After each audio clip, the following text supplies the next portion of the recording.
Smile for me, Jamaica. Yes, smile.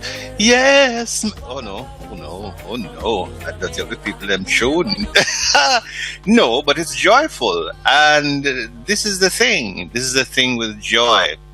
Joy everlasting. We see our beloved ones, and sometimes they change a little bit. They change before our very eyes, and we're not quite sure what to do with it. I'm very happy that not just the knowledge, because we've always had knowledgeable, amazing professionals in Jamaica. We've been blessed that way. Out of what we have managed to create a whole responsive health sector. Nothing is perfect, but we do have some practitioners who are world class, and among them Dr. Sharon E. McKenzie. She's a trained dementia specialist and a senior lecturer and the unit coordinator, social work unit, UWI Mona. Howdy, Doc. Thank you so much for agreeing to help us understand this issue that affects all of us in one way or the other. Am I right? It does. Yes, good afternoon or good evening. Yes. I just loved, thank you for playing that song. It always brings a smile to my face. And, when we think about what we're about to talk about, it's really important to have this joy, and that we remember that we as individuals and humans, that, we bring joy into this world. And even if we have something like dementia, that there's a part of the person that still exists. So definitely. Yeah. That clip I played, it gave me goosebumps, and I hope you don't mind I dropped it in there, because it just lit a few things that you could hear the warmth and nurture of the daughters. Mm-hmm. Yeah. We have an issue in Jamaica where we talk about older people in front of them. Mm-hmm. And you see them, they know, hear a thing, and that sort of thing. And I mean, even before I understood it as a child, I used to cringe, because that kind of thing wasn't kind of the modus operandi in my family. We had our dysfunctions, but that wasn't one of them. We realized that we would speak with whoever and then ask for medical support, whatever it turned out to be in the end, because we don't have the medical training. So we give the love and respect and then seek support. Yes.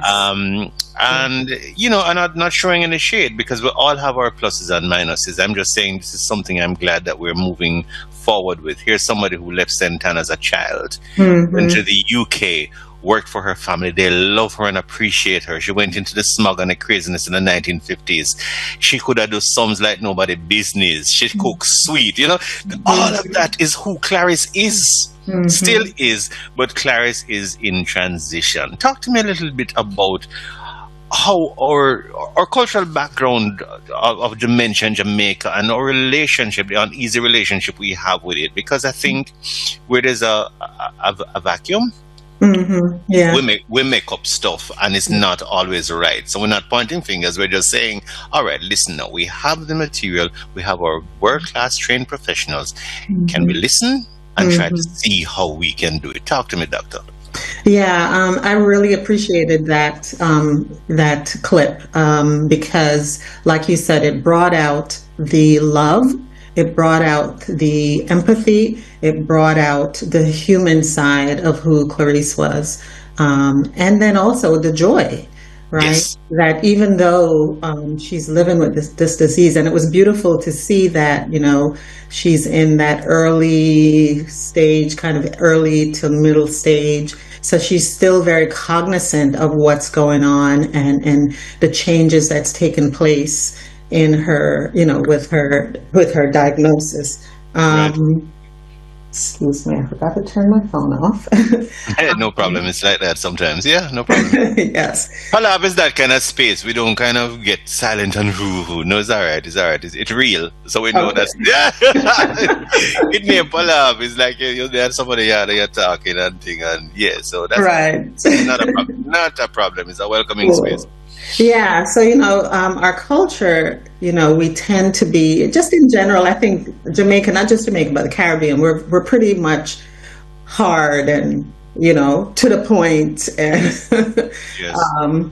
We oftentimes don't necessarily, we're so busy, like doing, getting to the point really. And so when someone has dementia or they have some type of difficulty cognitively, mentally, we tend to be a little harsh, or Yes. even to the sense of being very impatient.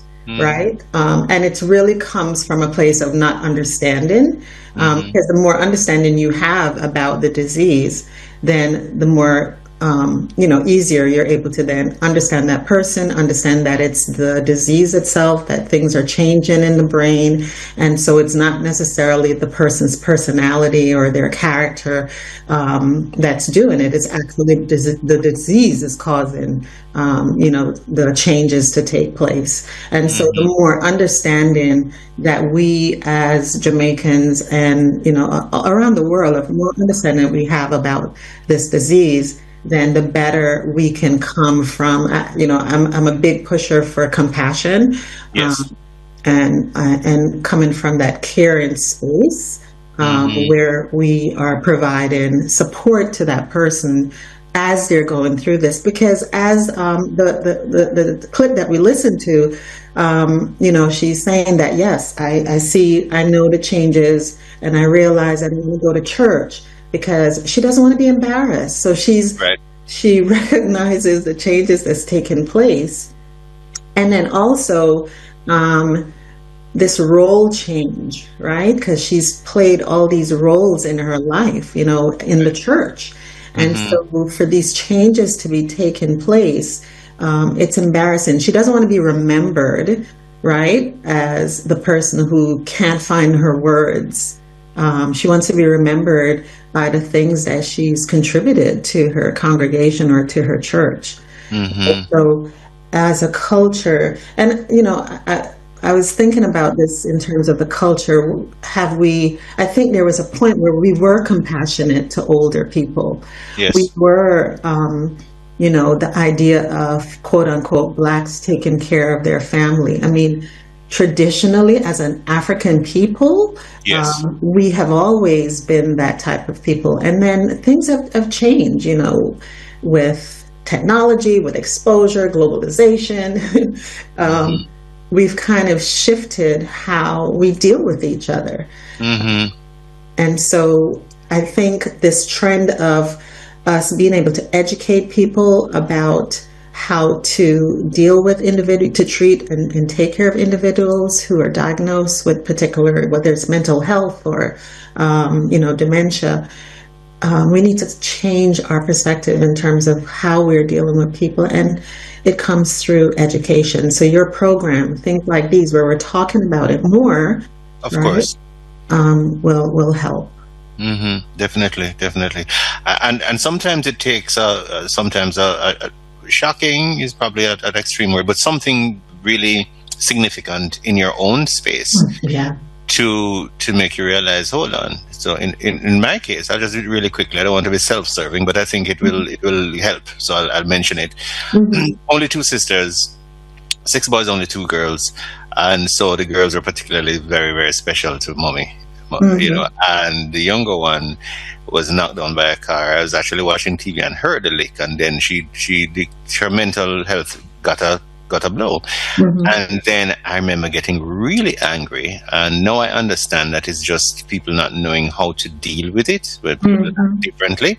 So when she wasn't talking for a little, she was dummy, and then anywhere from dummy to mad girl. It was a little different. Fortunately, we had the parents who kind of explained to us what was happening. So although it hurt us, we just kind of gave her more love. And she's a bold one. She's still she's strong as an ox and bold, and she gets wonderful care at a facility in Mandeville that we were able to. And I'm thinking more and more people getting to understand this. So the silence is the mask of silence. I'm hoping is easing off. What are you seeing in your work, your study, your practice with that? Is it shifting in the right direction, or I know we still have a lot of work to do, but is it moving where we'd like it to be, or not fast enough? I think we're moving in Jamaica in a progressive way. I mean, we now have the center on aging here on campus, where we're providing services for families who would like their loved one to come at a daycare and to participate. I think we're seeing changes in terms of individuals who are choosing to come back to Jamaica and like myself, right? Yes. And to be able to share our experiences and our education and giving back to community. I think now the Ministry of Health has now, they have a task force, they have a committee that they're looking at aging and prioritizing the aging and senior citizens and the issues that we need to address, services we need to offer, right? We are seeing more in terms of professionals who are having classes such as Golden Designs, where they're providing workshops, education. I've done a couple training with the National Housing or other organizations, right? Sure. Interested in learning more. I've been, myself and another colleague, Dr. Miss Lati Badir, we've been going into the churches and talking to community and talking to congregations about dementia and Alzheimer's. So I think the more education that we provide and that we are talking to each other, if somebody goes to a workshop, they're sharing the information with someone else and begin to ask questions. There's so much out there now on the internet. People can participate and see, what is dementia? How is it affected? Yes, from a cultural perspective, we have specific nuances that we might see in terms of how somebody might the symptoms that might, play out, right? But in terms of how we as families, like you say, deal with it, we need to really be more open and come from that compassion space. Yes. As we're dealing with the person with living with dementia. Yes, Doc, if you could tell us, you've given us some real gems there, but people like walk past the radio, walk past the device, and come back. So occasionally, we kind of bring it back, even though you might have said it already. Just because somebody might just catch a piece, and then we want them to realize that yes, we're there too. What does a community of care look like aspirationally? Because each family dynamic is different, each patient is different, so there is no cookie cutter thing. But what are some of the things that people of compassion or people who are developing an understanding that the compassion will work better? What are some of the things we should probably pledge internally and together to do along the steps, and even as we seek the medical support, the social support, but we ourselves how are we becoming in that ideal situation to have that community of care that will ease us into something, the dignified exit when our time comes. Right. So I think it really starts with our families, right?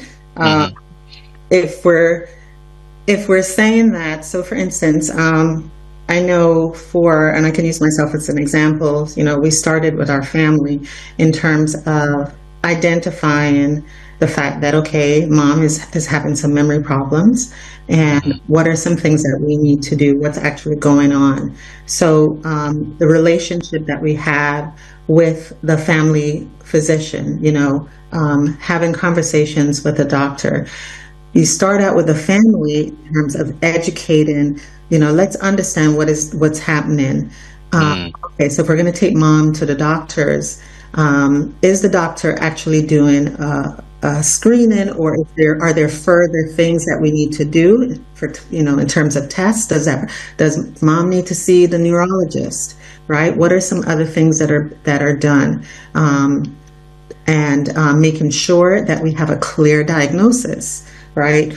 So that way we can then say, well, instead of mom actually having Alzheimer's type dementia, it's really a vascular, because a couple of years ago she had a stroke, And so we're still seeing where she's having difficulty because of that part of the brain got affected. So having a clear understanding of the type of dementia that the person has, right? And that comes again from us as a family educating each other, right? Learning and having a discussion, right? Because if we know it's vascular dementia, then we're going to be able to deal with her in a particular way. If it's an Alzheimer's type, then we know progressively things are going to change. So what happens? Okay, is she in the early stage, as the tape that you played before, or is she in the middle stage, right? Because in the middle stage changes, we're going to see different symptoms and changes that are going to be taking place.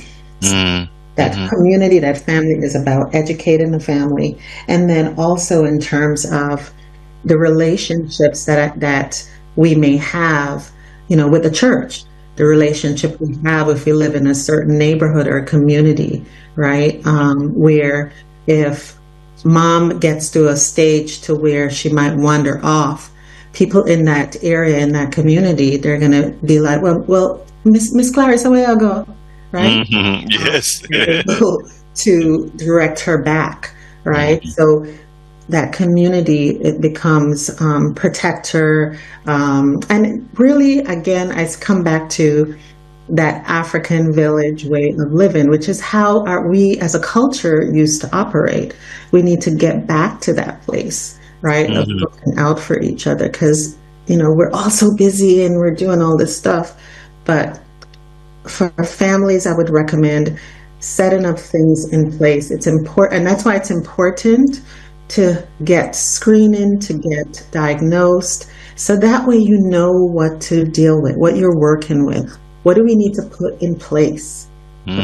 What do we need to prepare ourselves? Does mom need to, make some arrangements? We have this weird idea that if I start planning for how my burial should go and where I should be buried, like we have this weird thing that you're calling death, when in actuality you are planning ahead so that the stressors will not be so overwhelming on the family and on the person who, has dementia. So just putting things in place will make things a lot easier for when that person, if they have an Alzheimer's type, progress, to the stage where they're not able to do anything for themselves. Wow, that's word. Now I understand why you do what you do. Apart from the competence that is required, you're being factual and whatever, but there's you're modeling the compassion, which has given me goose pimples, but in good goose pimples, because we all need to learn what we can and then add to that. You know what I discovered recently? I've started to just randomly Google things all over the place, and it's amazing where you find some kind of things. The other day I ended up on a soap opera in the UK. No, I'm not a soap opera person, none at all. And I'm not in the UK market. I understand it is the oldest soap opera in TV history, called Coronation Street in the UK. Oh, Coronation Street. I'm familiar with that. Had no idea it even existed. But it came up because I was Googling some things with dementia, and one character has vascular dementia, and she seems lucid at times and then off at times, and it's draining emotionally, but I got something because I want to know. But I remember the character saying it's vascular dementia, and I'm like, so what's the difference for those who've come across it? I came across it. It's a soap opera, for crying out loud. So you're not going to get the details. It's going to flag awareness, which is a good thing. Right. But talk to us about that. What is that important to know, just for people to know that there is a difference, and how do we treat with that? So in general, we may go and see, we see our regular physician or doctor. The doctor might do what's called a screening, in the office. And unfortunately, they may not necessarily then refer you to a neurologist, right?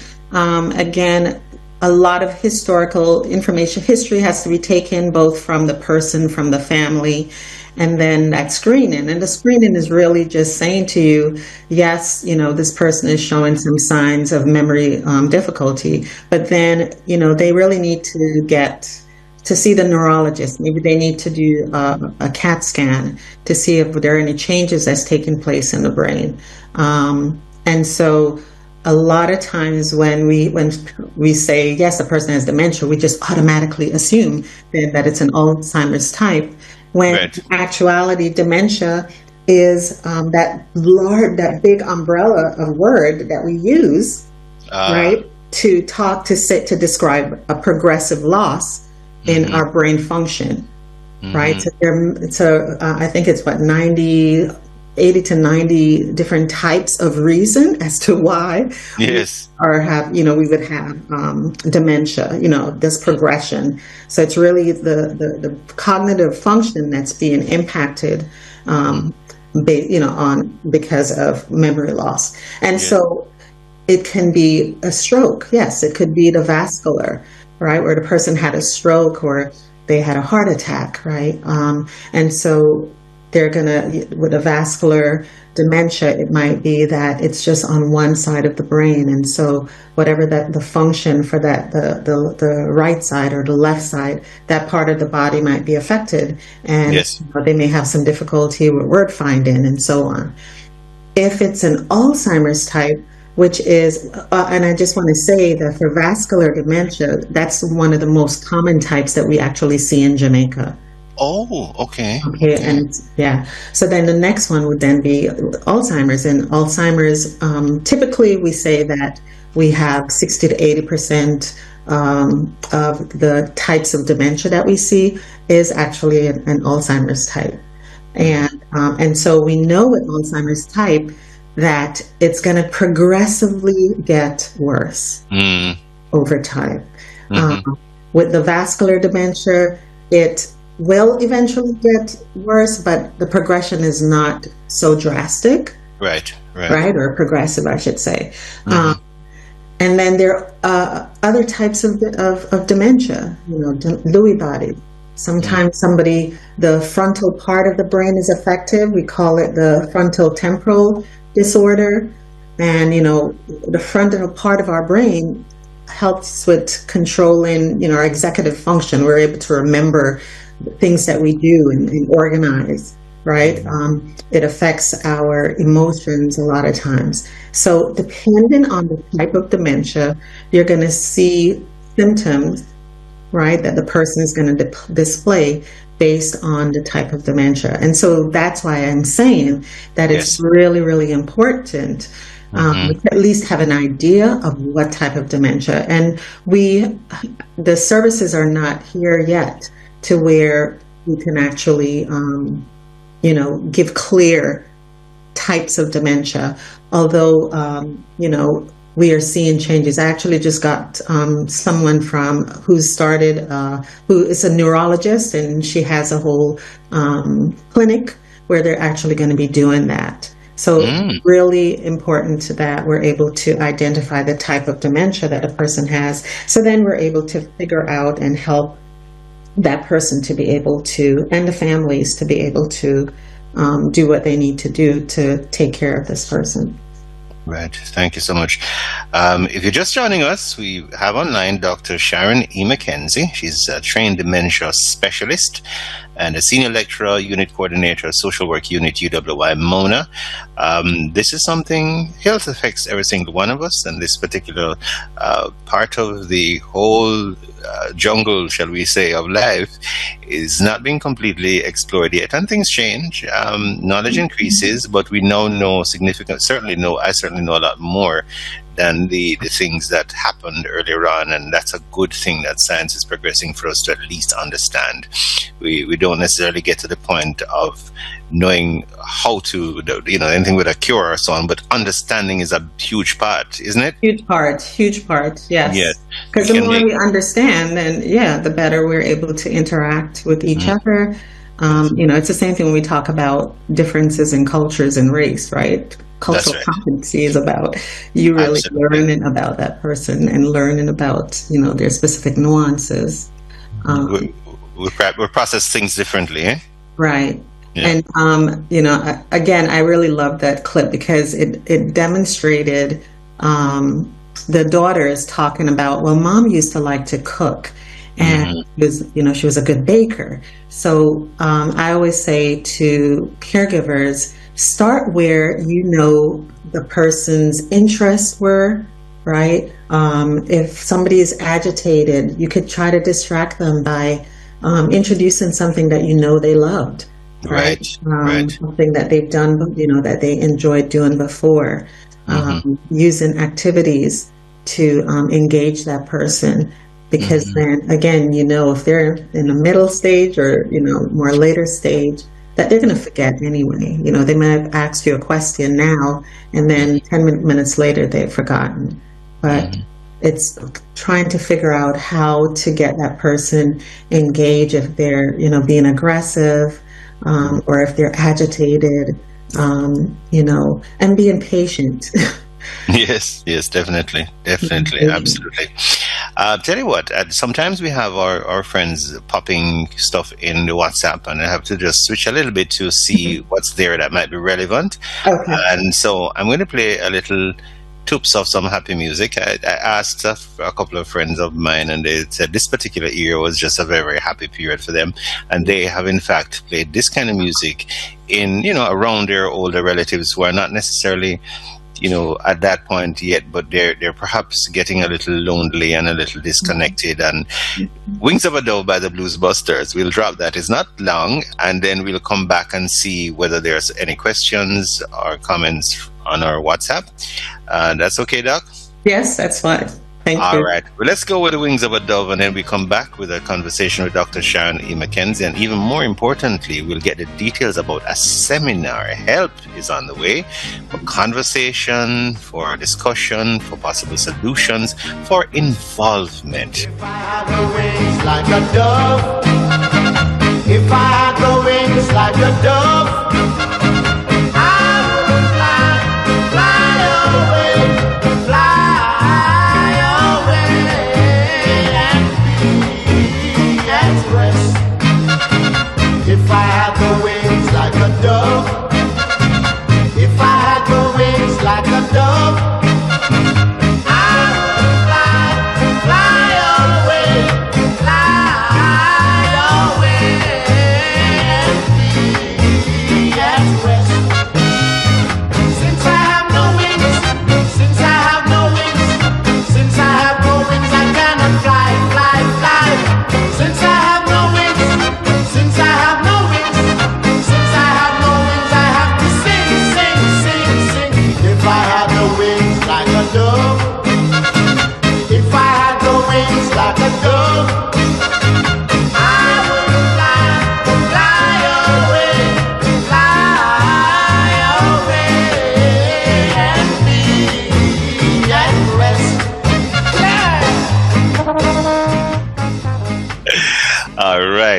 Sometimes people process a little bit before they come forward. So let's get back to our conversations. And folks, we're going to be in this conversation up to 4:15.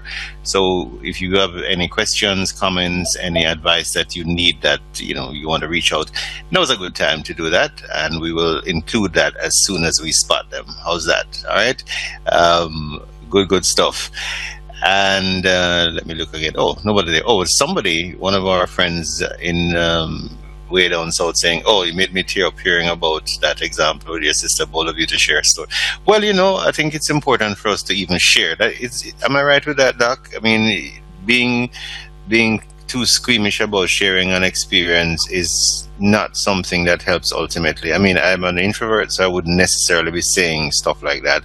But if I think that anybody can be helped by realizing that we're all affected some way and it happens, then you get the so-called boldness because you're a community. Absolutely. And yeah. Absolutely. So, I mean, that's why, for you to share, and for myself, I mean, yes, it makes me a little vulnerable. But in sharing, then someone else might learn something, right, from what you've just shared, and how your family dealt with it, or how my family deals with it. That's why we talk about having a supportive environment. We often at the church, I've been encouraging churches to start support groups, because it's in coming together. As a culture, we tend to be very secretive, right? And nobody would know what going on in your family, right? Yes, yes, yes. For real, for real. But dementia care, it needs to be communal. It needs to be where that person, and it could be one person that's the primary caregiver, it could be the spouse, it could be the daughter, whoever that caregiver is, that person needs to know that they're supportive as well. Of course. So, and that they have an opportunity to be able to take a break, or even if the person is not able to give them advice, just them talking about what happened and how they dealt with it, it's providing that support to that person. So it's very important that we share. Wonderful. And can we talk a little bit about the seminar now? Because I think people are on the go, and so they're perhaps not able to engage in that sense. But once they know more about the seminar coming up, this vital seminar, then, and of course the contact details. So please take it away and tell us exactly what the plans are and how it will help families to process and to adjust as needed in this situation. So the seminar is sponsored by the organizer Golden Designs, and this Golden Design often will provide classes. There are the whole goal really is to try to get individuals who are experiencing aging and who are working with individuals, whether it's a paid caregiver, whether it's someone who you're taking care of your family, really just providing opportunities so that we can educate each other and learn. And so the Masterclass is focused on that. It's looking at dementia. We're talking about mental wellness, both for the person who's living with dementia and also the caregiver themselves.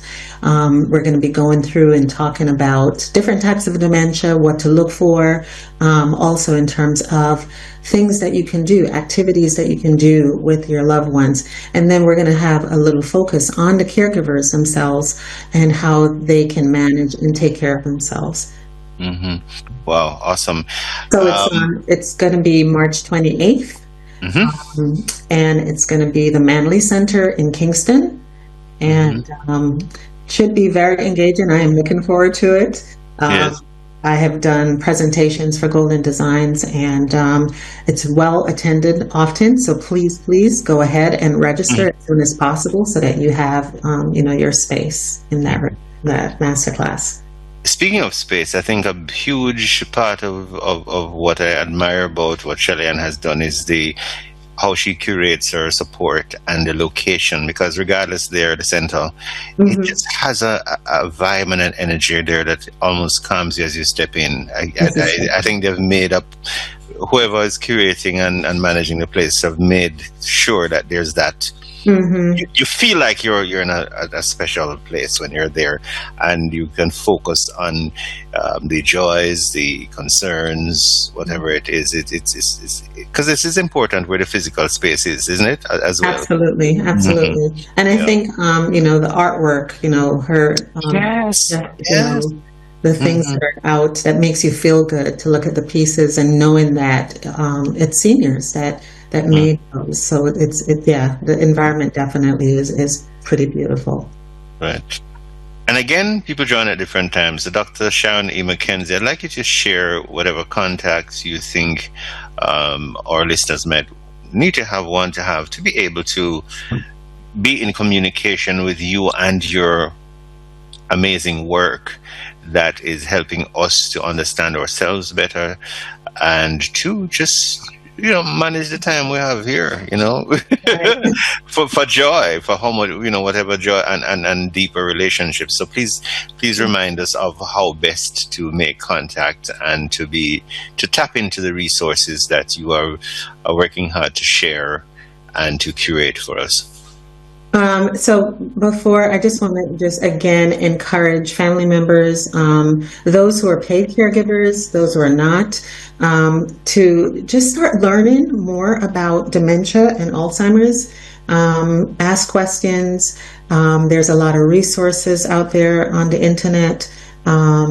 Also, we have at the university, we have our Aging and Wellness Center. that's there, so people can go and learn more information. And then we have Golden Design, so you can look out for any workshops that Golden Designs is offering. We also have another community run by Deborah Cullender, and she has a community that's created again, focusing on dementia and mental health and wellness, and learning educational opportunities, and then also in terms of workshops. So please do not try to take this on your own. We encourage community, we encourage families to work together. For me, you can reach me at via email at sharon.mckenzie@uwi.edu. That is my university email. The email again, please. It's my full name, Sharon .McKenzie @uwi.edu. Got it. Thank you so very much. And of course, any information you'd like to share, this is definitely a safe space, and it's all about development, but not severe not development severely, which is the restrictions. Restrictions is a chat, is a hangout, and people gravitate more towards that, and sometimes they deal with that. Thank you so much, Doc. All the very best to you. Yeah, take care. I give you this. I give you this. It's a pleasure. Yeah, I give you this a piece of Masterclass as a gift to say thanks.